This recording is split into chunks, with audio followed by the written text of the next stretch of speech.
আমরা মুক্তিযুদ্ধের মাধ্যমে আমরা পাকিস্তানিদেরকে হটিয়ে দিলাম। হটানোর পর এ দেশের মানুষ যে স্বপ্ন দেখলো সেই স্বপ্ন কিন্তু পূরণ হয় নাই।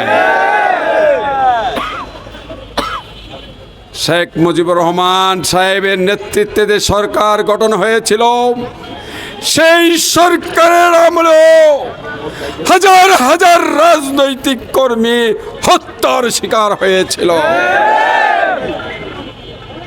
পার্লামেন্টে গর্ব করে বলা হয়েছিল, কোথায় সিরাজ শিকদার?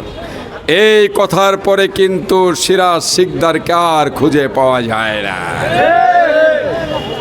এই সরকারের আমলেও মানুষের মৌলিক অধিকার প্রতিষ্ঠা হয় নাই। তারপরে বিভিন্ন দল এই দেশ শাসন করেছে, মানুষের মৌলিক চাহিদা পূরণ হয় নাই, মানুষের নিরাপত্তার গ্যারান্টি পায় নাই। আজকেও যে অন্তর্বর্তী সরকার, আমি যদি কথা বলতে থাকি আমার কয়েক ঘন্টা সময় লাগবে, ঠিক কিনা বলে? যেহেতু সময় কম, মূল কথাগুলো বলতে চাই। আজকেও ঢাকা শহর শরীফ ওসমান হাদিকে যদি গুলি করে সেই সন্ত্রাসীরা ভারতে পালিয়ে যাওয়ার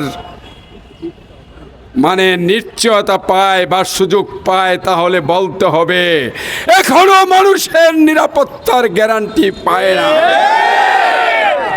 আমরা বলি এই বিজয় দিবস আজকে 16 ডিসেম্বর, আগামী ত্রয়োদশ পার্লামেন্ট নির্বাচনে যদি ফেব্রুয়ারিতে অনুষ্ঠিত হয়, তাহলে যদি বাংলাদেশ জামাত ইসলামী সহ আর দলীয় ইসলামিক জোটকে যদি আপনারা বিজয়ী করতে ব্যর্থ হন, তাহলে বাংলাদেশের চেহারা 1971 সাল পর থেকে এই পর্যন্ত যে চেহারা দেখেছেন তার চেহারার কোনো পরিবর্তন হবে না।